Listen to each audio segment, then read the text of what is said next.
This is Kicker News.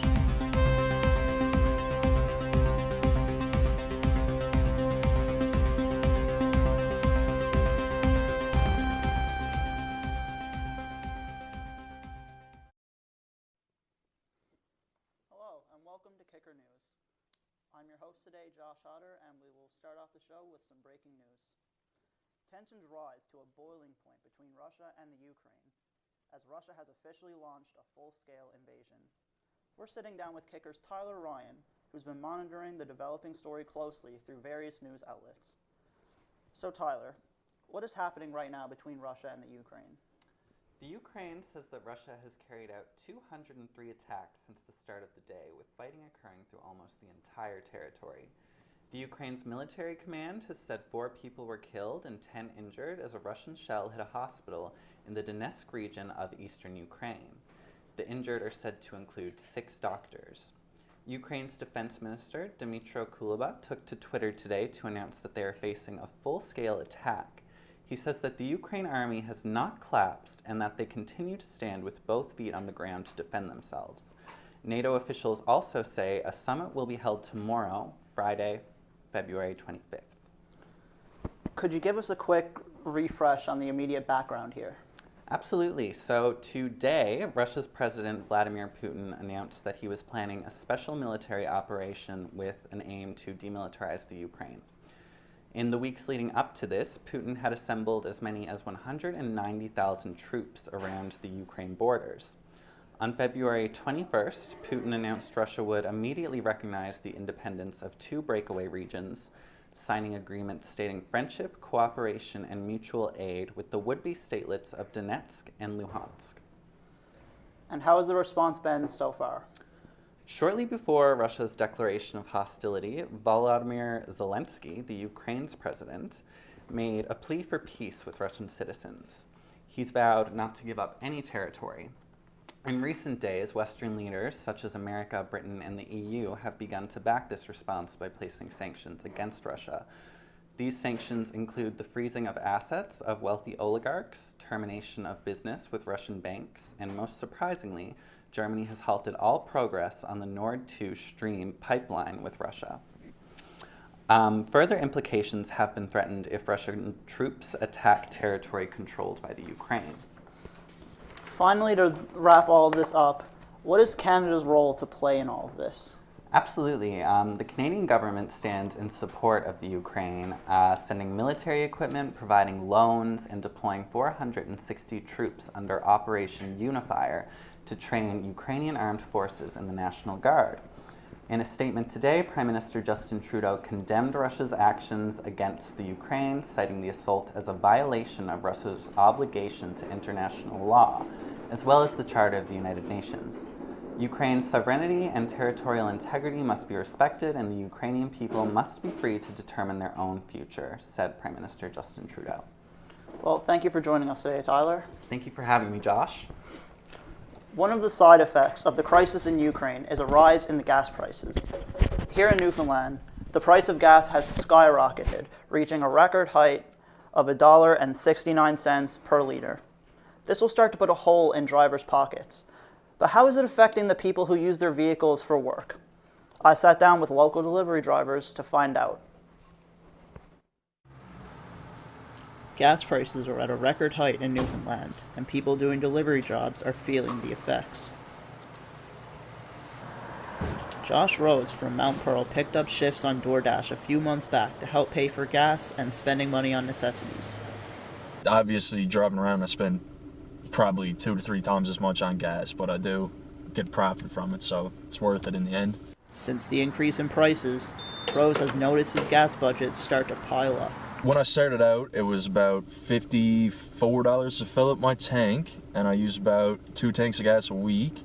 So it's $108, and now it costs me about $66. Well, after a couple weeks of working, that's an entire week's worth of work just spent on extra gas alone. Nick Sturge has been a full-time driver for Domino's Pizza for 3 years. In his workplace, their supply gas budget is little help. So there's an extra $25, $30 at least now, and they're still paying us the same mileage. So the money we're supposed to be getting to go towards our gas is not even fully covering our gas half the time now. I'm not making as much profit per week because I'm having to dip into my tips. With Sturge trying to move out on his own in March, he must make every dollar count. All delivery drivers can hope for is the price of gas to drop. With Kicker News, I'm Josh Hodder.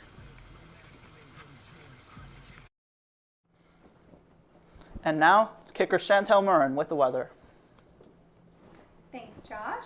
Currently in St. John's, we're experiencing a mix of sun and cloud with southwesterly winds gusting close to 80 kilometers an hour. This afternoon is going to be a little chilly with the temperature falling to -7 with a wind chill of -18. Tonight we can expect mainly cloud with 50-kilometer-hour winds coming from the west, gusting to 70 then back to 50 as we come close to midnight with a low of -10 and a wind chill of -20. Tomorrow, as we head into the weekend, we are going to see some sun, but don't get too excited because it's still going to be cold. In the morning, we can expect to see westerly winds gusting from 30 kilometers to 50 with a high of -4 and a wind chill of -20, changing to -12 in the afternoon. Friday night, you can expect to see some flurries, which will carry on into Saturday, where we will see a high of -7. Sunday, we can expect to see some sunshine with a mix of cloud and a high of -2 with a low of -4. We can also expect to see some snowy periods throughout the day. Back to you, Josh. Thank you, Chantel. A hiking trail on the Burin Peninsula that began as one man's passion project has brought the town together in hopes of attracting visitors and honoring their heritage. Kicker's Dylan Murphy brings us that story. What started as one man's plan to clear off a trail has united the town. My brother Francis was in cleaning up the old path that was there. The council reached out to him and they asked him would he be interested in starting a committee. Howie Hines, the treasurer of the Crownabok Trail Committee, is a lifelong resident of Parker's Cove on the Burin Peninsula, where the new hiking and ATV trail is located. He stepped up to help lead this project to give back to his hometown. There's not a place where I go here where I don't have a memory of, right? And so to go in there and work on the trail, it's landslide or something happened here. Like that area was a big part of my childhood, right? The Crownabok Trail is still technically under construction. Beautification will begin in the spring, but it is currently usable. Many people, both residents and visitors, have headed up over the 150 meters to the summit to see the sights.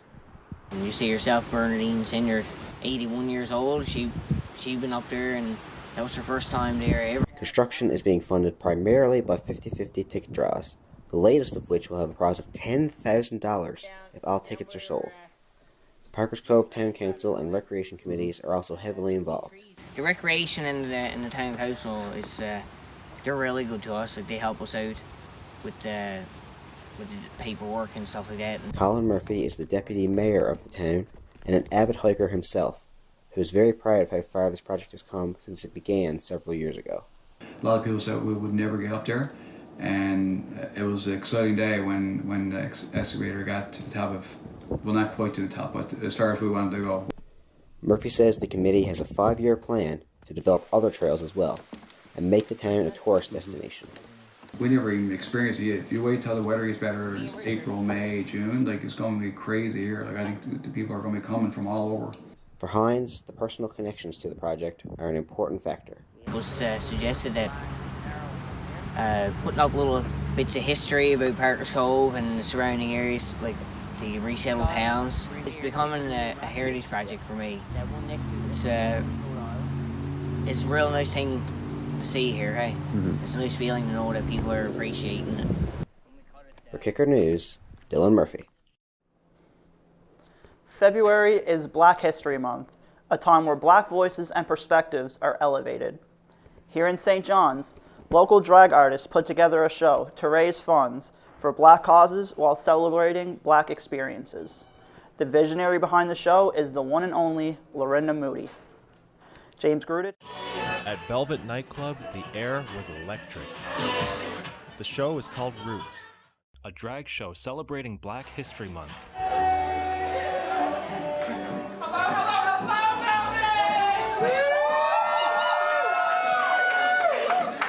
it's Black History Month this February, as every February is.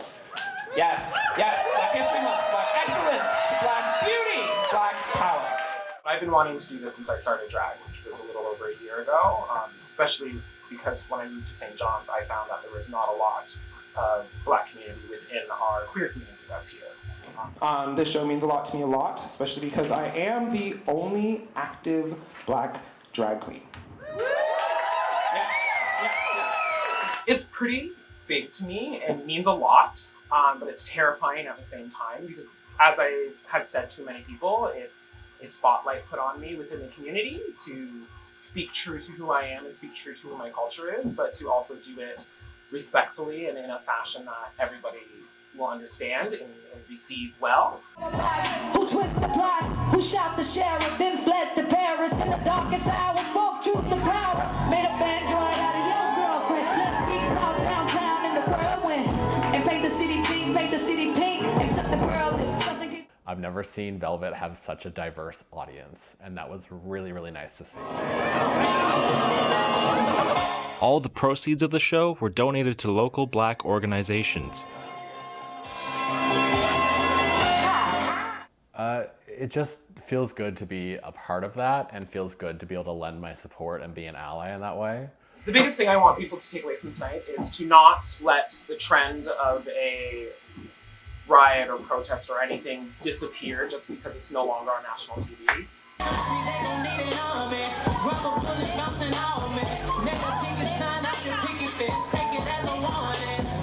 Just because it's not broadcasted on national television every week doesn't mean it's not happening.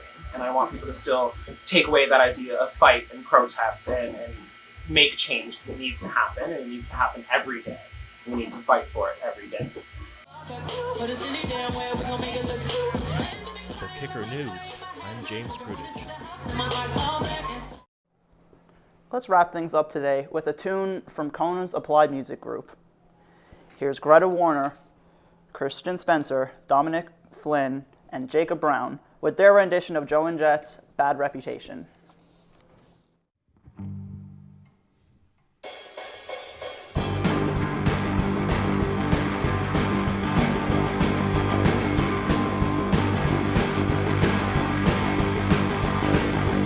I don't give a damn about my reputation. You're living in the past, it's a new generation. A girl can do what she wants to do, and that's what I'm gonna do. And I don't give a damn about my bad reputation. Oh no, not me. I don't give a damn about my reputation. I never said I wanted to improve my station. And I'm only doing good when I'm having fun, and I don't have to please no one. And I don't give a damn about my bad reputation. Oh no, not me. Oh no, not me. I don't give a damn about my bad reputation. I've never been afraid of any deviation. And I don't really care if you think I'm strange. I ain't gonna change. And I'm never gonna care about my bad reputation. Oh no, not me. Oh no, not me. I don't give a damn about my bad reputation. The world's in trouble, there's no communication. And everyone can say what they want to say. It never gets better anyway. So why should I care about a bad reputation? Anyway, not me. Oh no, not me. And I don't give a damn about my bad reputation. You're living in the past, it's a new generation. Only feel good when I got no pain, and that's how I'm gonna stay. So I don't give a damn about my bad reputation. Oh no,